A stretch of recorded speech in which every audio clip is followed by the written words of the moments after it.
Hi. Hi, everyone. Yes, all right. So Hi. recording now. Well, we were supposed to talk about business canvases today, right? Shall we do that? Well, first of all, have all of you found the business canvases in the skill lab? Yes. Are you familiar with any of them? Did you know any of them before you joined the game? No. Okay, nobody? Yes, I use Canva for my stories and my feed on Instagram. Yeah, well, canvases are basically the basic unit in building the startup. That's something that you start with, and then eventually after you filled in the canvas, you use that information to put into your pitch deck, and then eventually this is what you use to build the business plan later on.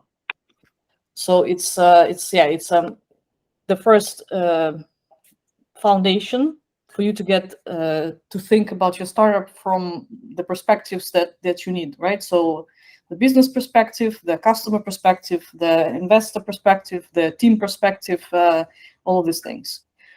And of course, it's 100% clear that the first time you try to do this, it's going to be complicated.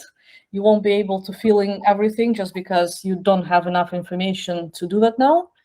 But you still have to write something down, right? It's for sure that you're going to change this. You're going to redo this. That's why it's advisable to fill in the canvas in a form that's editable, because you will be editing your canvas all the time, just like the pitch deck.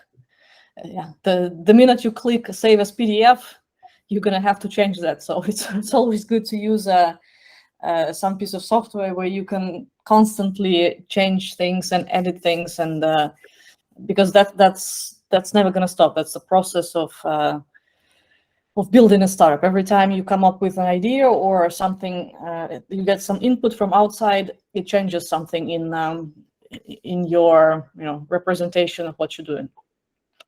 So there are several canvases that are used, and every single incubator uses them.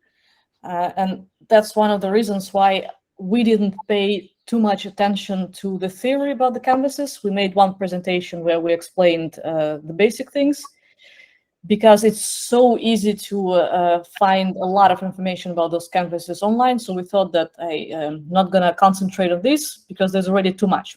But I'm thinking that for the next time, we will add a bit of the theory behind the canvases so that everyone, even without the background, can understand. So there are a few of them. The most famous one is the business model canvas, but I don't think that should be the one that you start with, because that one already requires for you to have gone through figuring out previous things that are important for that. So in the game we have the most famous ones. We have the of course, I'm already lost where I opened this. I'm gonna open it again and maybe even try to share so you can see. All right, canvas. Here it is. Right, let's see if I can share. All right.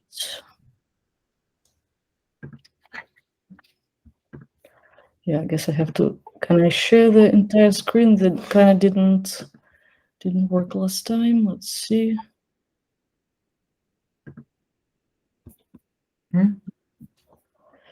Tell me what you see. Do you see? Yep.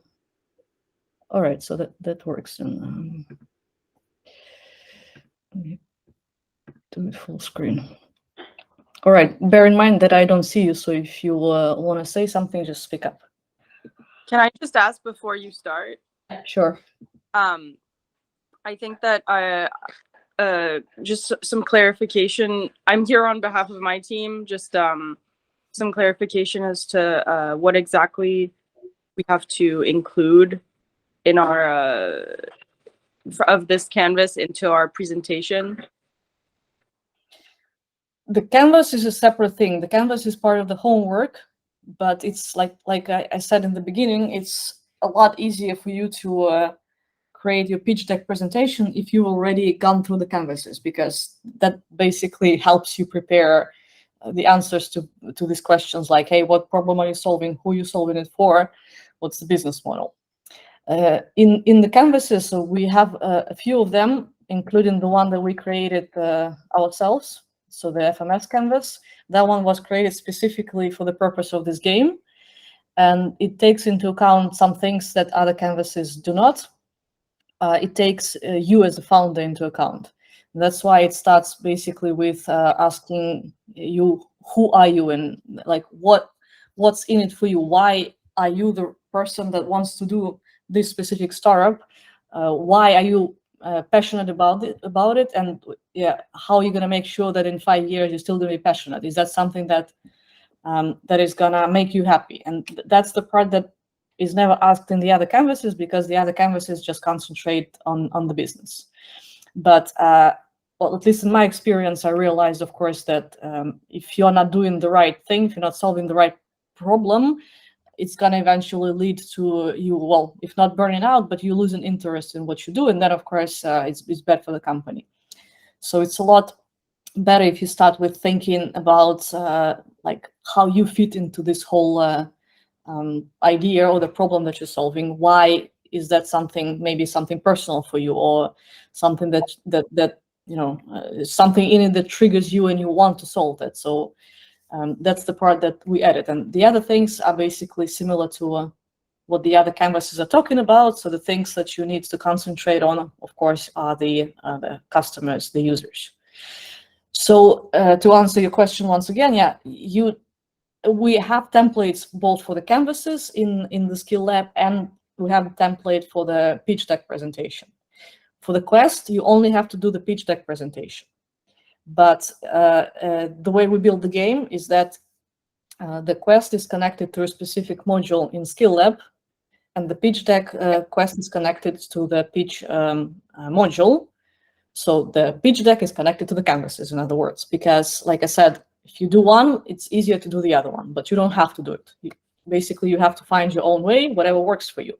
If you need more help, then do the canvases in the module first, right? If you think that you're comfortable with building the pitch deck because someone in your team already has experience with that, yeah, well, then go for that, because then you move quicker. I don't know if that answers your question, but like there's no one answer to that. Every team is individual because of the different experience and the backgrounds that you guys have. Thank you. Yeah, thanks. But as we mentioned in the homework, like we're giving all the canvases out there. Well, not all, but the most important ones. But we advise that if you're just the rookie, if you're beginning, then it's better to concentrate on the FMS canvas and the problem statement canvas, this one, because that's the basic most important question that you need to answer. What problem are you solving, right? The mistake that a lot of startups make is they concentrate on the solution without thinking, like, does that really tackle the problem that a lot of people have, and B, that these people are willing to pay for solving that problem. So is the pain that they're feeling big enough? That's why figuring out the aspect of the problem is one of the most vital things in the beginning. And you have to dig, of course, deeper, not just take a problem. Well, shall we maybe, I don't know, one of you, so we have people from two teams here. Maybe we should use the example of your projects to try to brainstorm a bit, just to see how that works. Daisy, Sheku, maybe you want to you know, use your example as the one that we can tackle here.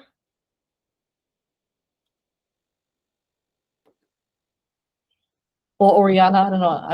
I don't see you, so one of you has to speak up. I can do the virtual escape room. Is ours. It's an immersive escape room with live actors. All right. So what is the problem that it's solving? Well, this is where I think, yeah, we I don't want to speak for the founder necessarily. but it's kind of having an immersive, a virtual version that everyone can join, we can do team building, and that isn't horror. The escape rooms that exist are often based on like horror and fear-based experiences. I'm going to stop you right here because you're describing the solution to me. This is exactly the problem that everyone faces. You're telling me about the solution, but why do people need these escape rooms? What is the problem that people have that those escape rooms can help them tackle? So one of the things might be like lack of claustrophobia. Sorry? If someone is claustrophobic and they want to do an escape room, they cannot do it. But if it's virtual, you can do it, maybe. Yes, it's that inclusive aspect. You're right, Daisy. It's Right. having we have someone on our team who works with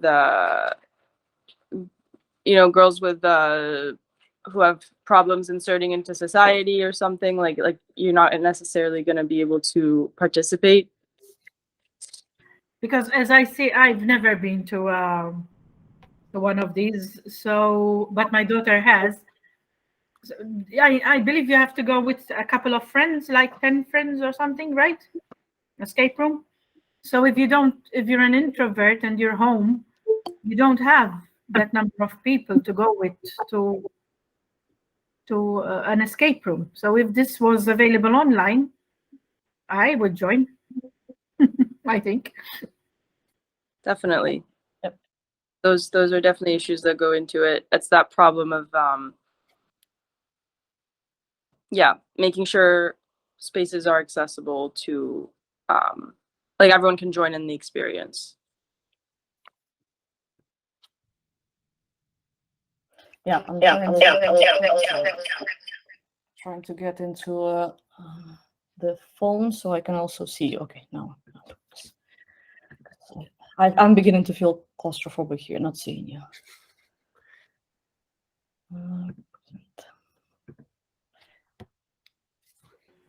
Get a second screen. I have a gazillion of them. It's just that I can't let myself in because I don't see the screen here. So I had to do it. Okay, now I see you. So yeah, the problem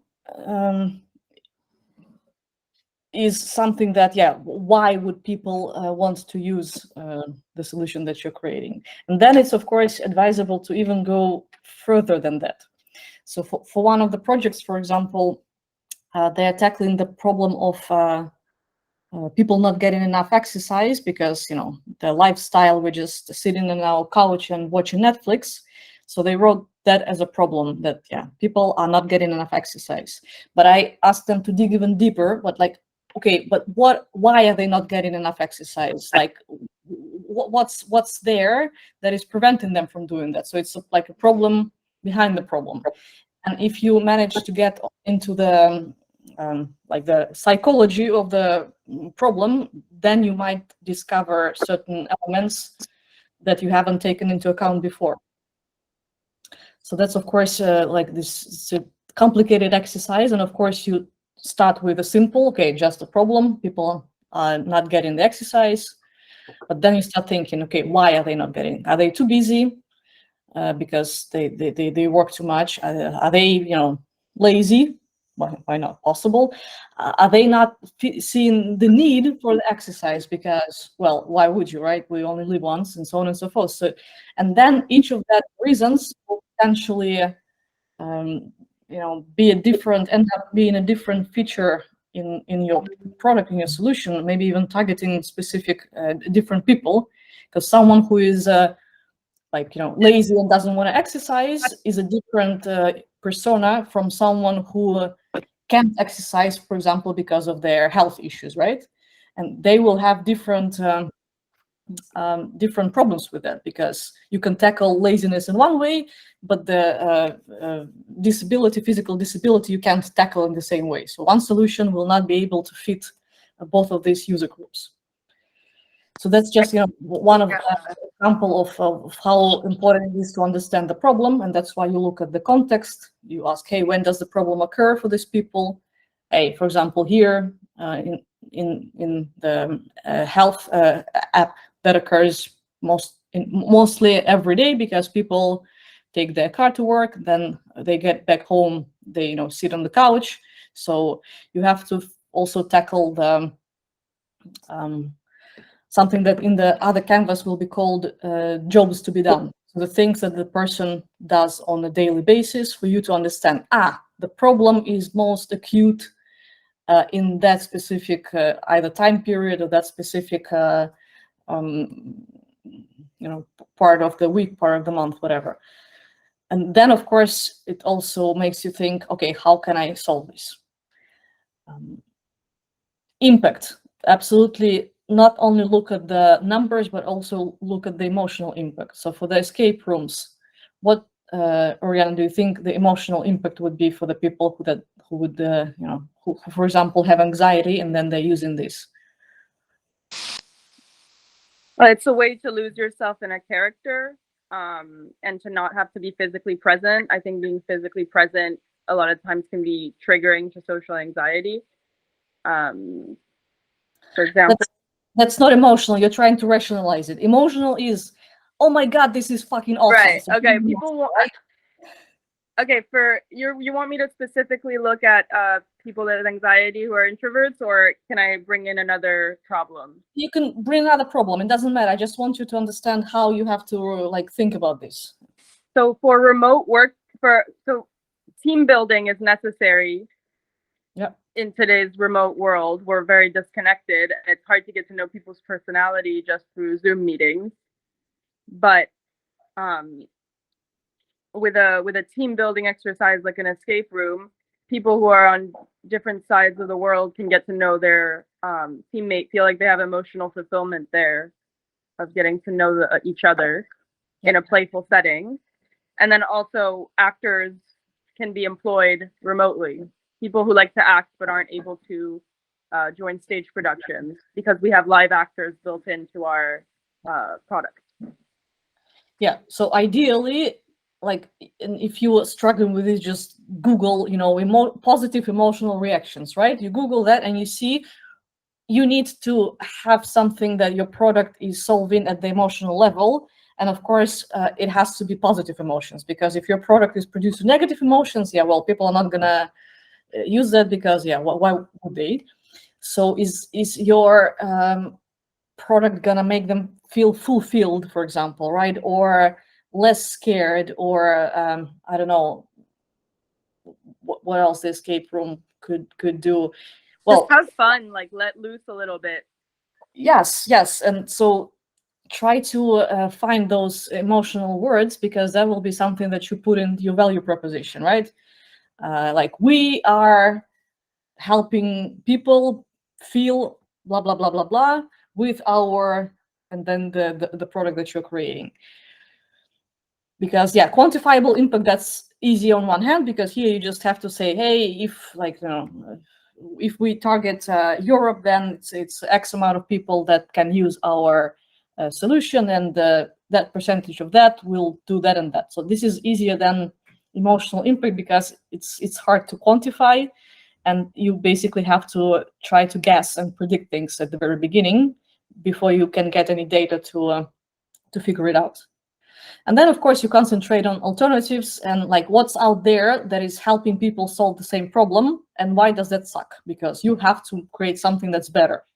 Otherwise, it makes no sense, right? If someone found some content like that this morning, Zoom escape rooms are really weird, but we want to use metaverse-based platforms to have Yeah, and of course here you all look at the user experience, but you also look at practical things like, okay, how much does it cost for the user to use that? How much is it going to cost for us to build it? How much money is it going to bring to an investor if the investor invests into us? So you have to tackle the same thing from different perspectives, so that all the stakeholders can be convinced that this is interesting for them.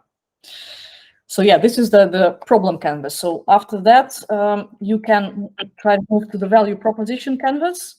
And that's based on what you figured out here, what the problem is and when it happens, you try to break it into smaller pieces. And you start here with the right part. I don't know why that canvas looks weird, because you would, always want to start from the left. No, this one you start from the right, and you start from the customer jobs. Yeah, the canvas is not user-friendly, so they should actually reevaluate their value proposition, but that's how it is.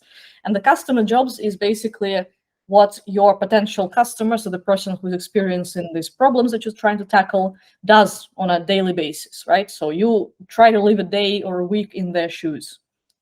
And then you look at their life also from what bad things they're experiencing and what good things they're experiencing. So the pains would be, in the case of someone with anxiety, for example, I don't know, having a meeting with a camera on, like that would suck for them, right? And the gains, so the good things that they're experiencing, I don't know, maybe when they don't communicate with people too much, they get more stuff done, they're more productive. I don't know, you see what's good there, what's bad there. And after you analyzed their life, then you move on to the left part, where you try to see, okay, how can I make their life better? And how can I help them get rid of the negative things in their life? And that's, for example, when their pain is, I don't like communicating with people, I don't like to have my camera on, I don't like that and that. How can your solution help them either overcome their fear or help them, get submerged into trying to approach the solving of the... Someone wants to say something? No? Can I? Sure. Yes, as you were saying now, mobility is one of the problems many people have.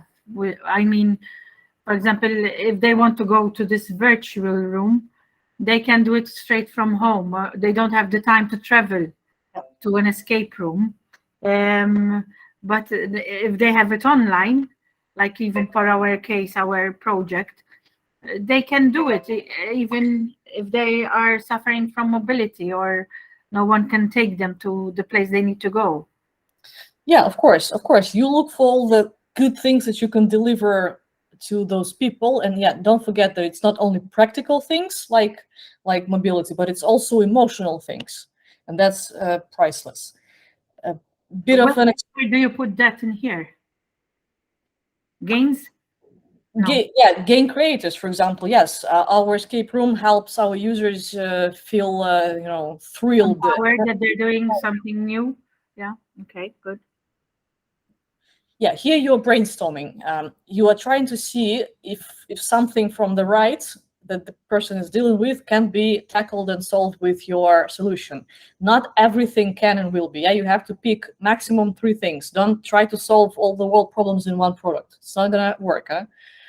If you find one big pain and figure out how to relieve that pain, so create a painkiller for that. Or that doesn't have to be both pain reliever and gain creator. If it's one of those, that's already great, right? Don't try to create a super app that solves everything. You need to concentrate on something. But for now, of course, for the purpose of the exercise, you can write as many things as you want, but try to rank them, right? Try to eventually see, okay, I think that one has more potential. You don't just mark it for yourself and see in a couple of months or whatever if you're right. Just try to come back to that canvas and change things. And then in the products and services, you try to write a one-liner of what it is that you're creating. Once again, based on the stuff that you've written down here, it has to make sense. It has to be, the left part has to be connected to the right part in the end, right? You can't start with someone who is bored at their job and end up with a product that delivers food to you when you're sitting on the couch. So it has to correspond, right? There has to be a link to that. But that's sorry, just to say that creating a value proposition, that's one of the hardest things that you're going to have to do in your product. To create a one-liner of delivering value to the users, that's the hardest thing that you're going to have to do, and you will rewrite that value proposition a gazillion of times. Yeah, Oriana, you wanted to say something? Yes. So this is starting to become a lot clearer. And so I was wondering about on the right, the customer segment. I get the customer jobs and the pains point are fairly okay. I can get that for me, but the gains, is that what the customer wants to gain, or is it related to the product? Is this, do we mention the product at all in the customer segment? No, the right part, you don't think about your product. You erase it from your memories as hard as you can. You here, your job is to to put on the virtual goggles and pretend that you are your customer, right? So you don't exist for them. This is their life. You get to live, like you get to stalk them for a day, like follow their every step and write it down and see what they're suffering from and what makes them happy in that day. So, for example, if I don't know, for people with anxiety or with lack of mobility, what can be the highlight of their day? It depends, right? So it's probably going to be something emotional as well. That is the highlight for them. And your idea is when you move to the left, when you start, okay, how can I make the gains better for them and the pains smaller? But like I said, it doesn't have to be both. It can be one or the other. You can either, as what's called in startups, you can either create a painkiller or a vitamin pill. So vitamin pill is basically the gain creator. Yeah, something that like you're already okay, but you can be better. And usually vitamin pills are something from like the fun sector, so the entertainment, for example, like games, I don't know, Candy Crush or whatever. It doesn't solve any societal big problem, right? But like people are getting addicted to this. So why? So they are getting some value out of this. What is it? I don't know. Maybe it's to shut your brain down from everything that you've been doing the whole day and just let it do this repetitive action without thinking. Maybe it's that. But like for now, you have to figure out if you're solving someone's pain or you're just giving them more of something good in their life.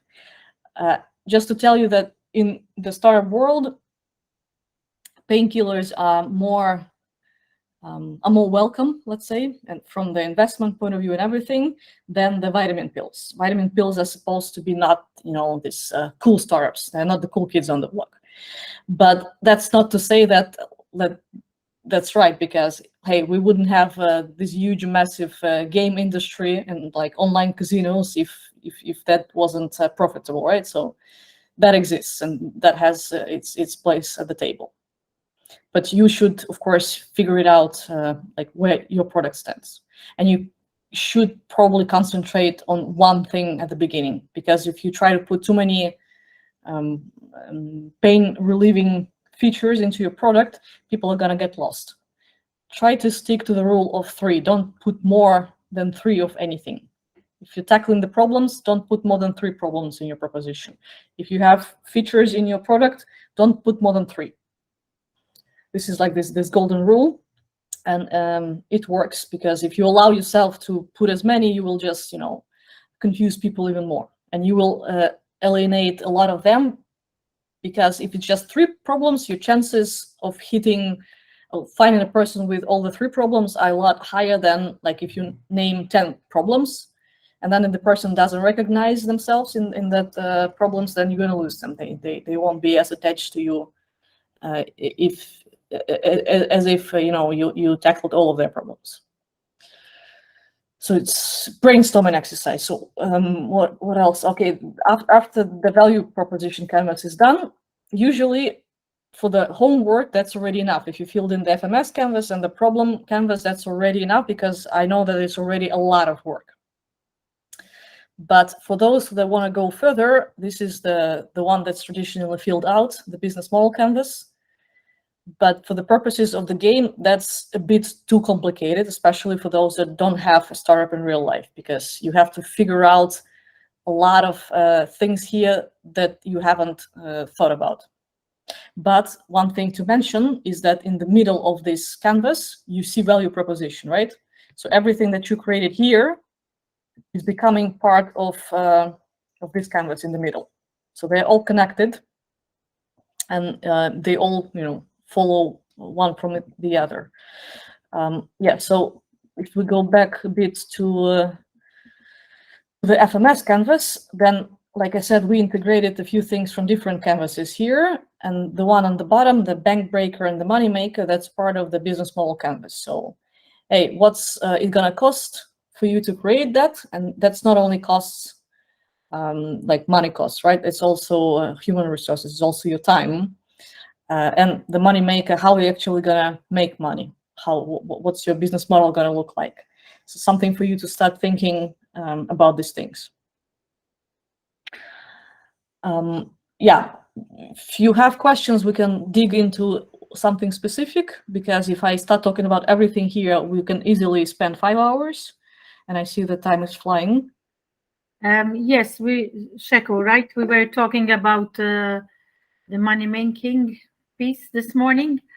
How do you decide how do you help me out, Sheko? How do you decide how you are going to get money for your product? Is it like, how do you decide if it's a membership or a subscription or a fee? Yeah, you do research and then you test. That's the simple answer, but it's not that simple, of course. Well, But in the game, how can we do that? You put your best hypothesis here. This is not, it doesn't have to do anything with the game or with the real life. So yeah, Googling is possible anywhere, and you go online and you see what other companies that are similar to yours are doing. Check a couple of them, see what they're charging. It's very quick. It shouldn't take you more than, I don't know, 10 minutes. And just put the same thing here, for example, just as a test. If you want to go a bit further, then of course, if you already have a few potential users, you basically try to test it with them. But that's like, I mean, even with FMS, right? We've been doing this for a year, and that's not our first product, and we still don't know exactly what model we're going to use. So don't expect to have that question answered, in your first iteration. Since at least I am new in this, and you mentioned we don't know which model we're going to use. How do I look up what models are available? For FMS, you can't, because it's not out there yet. We're still internally testing and researching and figuring it out.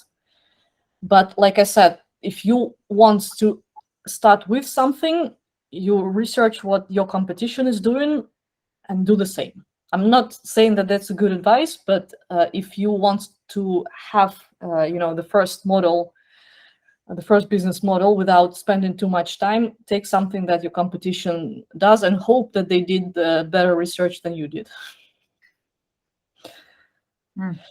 Then eventually, like I said, the more time you have outside of the game already, right later on, once you continue with the project, then you do better research. And then you figure out, okay, this is what my competition doing, and then you research about that specific model. Does that fit your target market? Does that actually still work? Is there any model that's better out there? But you start with something simple. So if you're doing, I don't know, freemium, for example, that's one of the most famous models in software.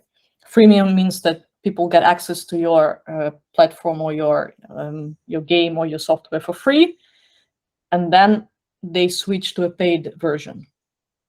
But remember that this is the most complicated part in freemium models, making people switch, because if you give too much value in the free one, they won't want to switch to the paid one. Yeah, why should they?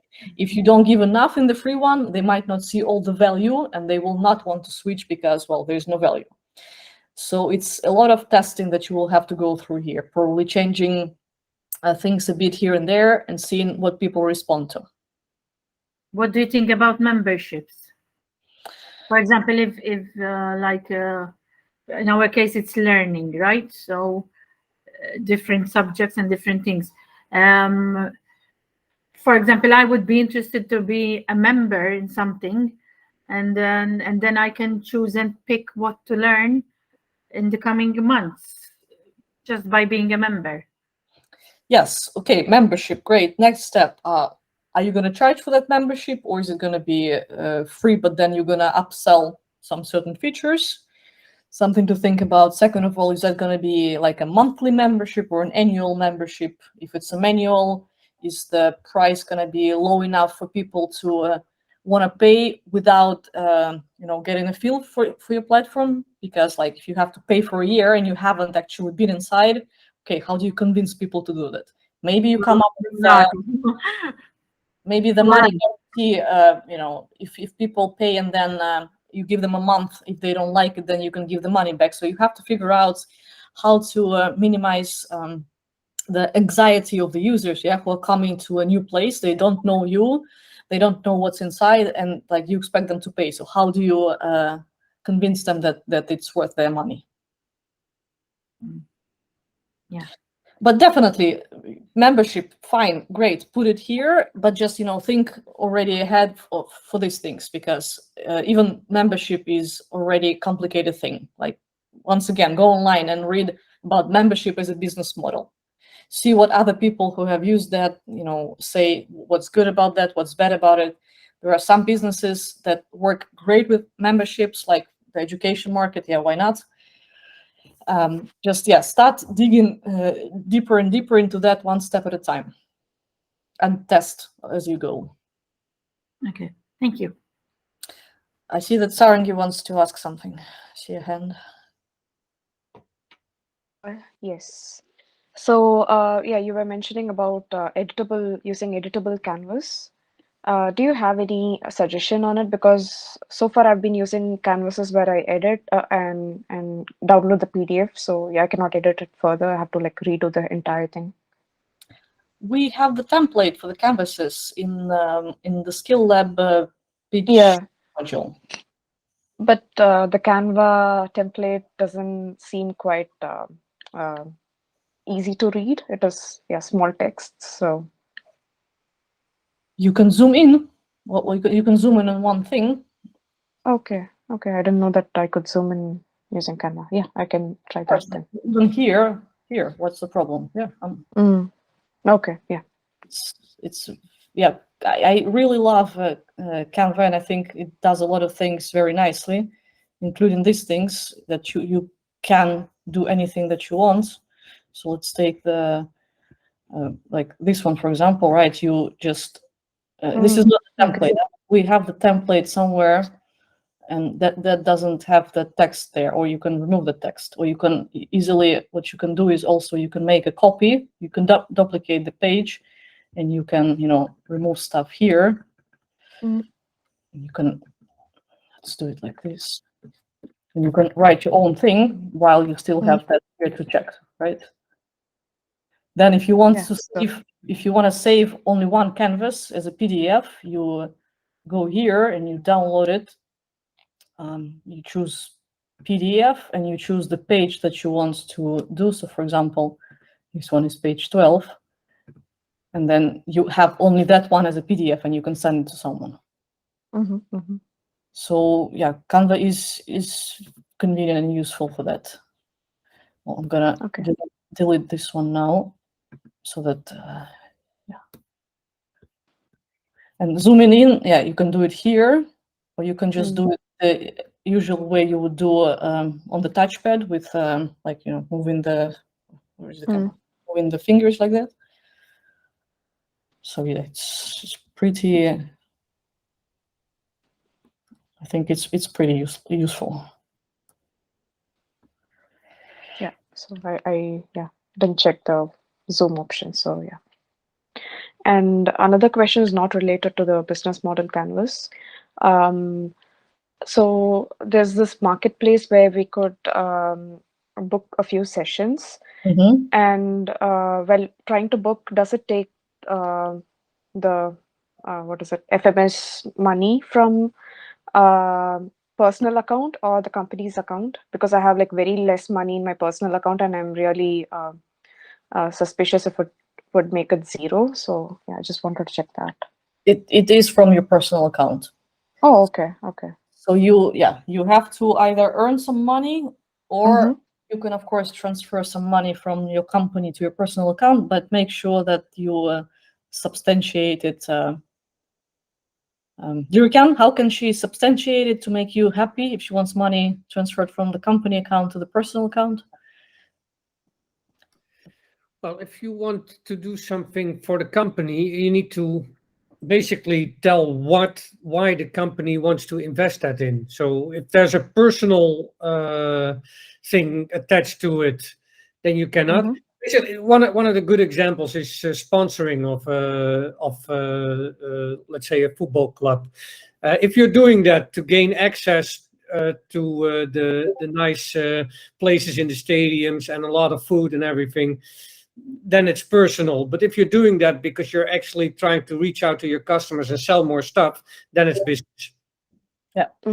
So I would say in this case, that could be just third-party services. You need money from the company to buy a card, an expert, and the time of the expert to discuss things that are related to your business, right? So that's like hiring a third party. But yeah, it's mostly something related to company. So yeah, in that case, I could transfer and then use it, right? Yeah, so it's not because we are nasty and we want you to tell us what you're doing with every token. It's just something that will put you in the right thinking, because once you have a real company, you have to understand things. So it's for us to try to prepare you for the real life. And of course, you can always earn some money somehow yourself. That go into your personal account. Yeah, it's like in real life. If you don't have money in your wallet, you have to figure out how to make them. Yeah, and there's like very limited time now because it's nearly 1.5 weeks left, and there's so much to do. Welcome to startup life. Yeah, it's overwhelming. Yeah. Well, if no one has any questions about the canvas, then I'm gonna stop sharing the canvas, right? So I can. Those were my questions. Yeah. So I can see everyone again without trying to break my neck. Yeah. All right.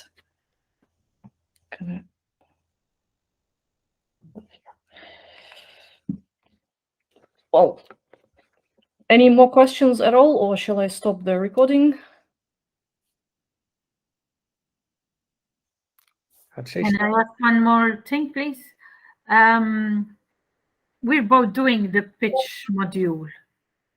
Can we submit it separately and get the tokens each, or does it have to be a different one? Well, it kind of has to be a different one, but if you pinky swear that you both worked on it, it's okay. I will. Yeah. We're working and talking, and like she's writing her own bits and I'm writing my own bits, but it's obviously the same idea. Yeah, it's all right. It's tokens of free money. We'll just give it away to everyone. No. Thank you. Give it away. We're working on it, really working on it. So yeah. Sorry, is it okay? Sure. We have a new member that's joining. So do you have any tips for being able to just like really get this done? Like we're meeting all of us tomorrow. So do you have any tips for kind of like speeding up somebody's onboarding to the team so that we can go right into brainstorming? Yeah, tell them it's a game. It's going to be over in less than 2 weeks. So let's just just dive right in, and we're gonna figure out all the other things as we go. Because of course in real life you wouldn't do this, right? In real life you would want to know the person beforehand, but now for the purpose of you guys, trying to do as much as possible, just try to speed it up. Otherwise you will end up just getting to know each other and then game over. Sounds good. Yeah, once we launch, hopefully later this year, then of course everyone will have unlimited time to do whatever they want and spend as much time as they want on each stage. But yeah, for now, the idea is for you to try to experience as much of what the platform has to offer. Then hopefully you come back and continue with it. Which is what we're trying to do is, once we close the platform, that access to Skill Lab will still be available through a different platform, but still, so you can continue working on that by yourself, but with the material that we have, so that when and if you decide to continue, then once we launch, then you can be back into the platform and not get interrupted. Of course, some of you will want to have some summer break, which is what we're going to do. Otherwise, we won't be able to launch anything anymore. But for those who want to continue studying, that should be a possibility. All right, then I guess I'm going to stop the recording.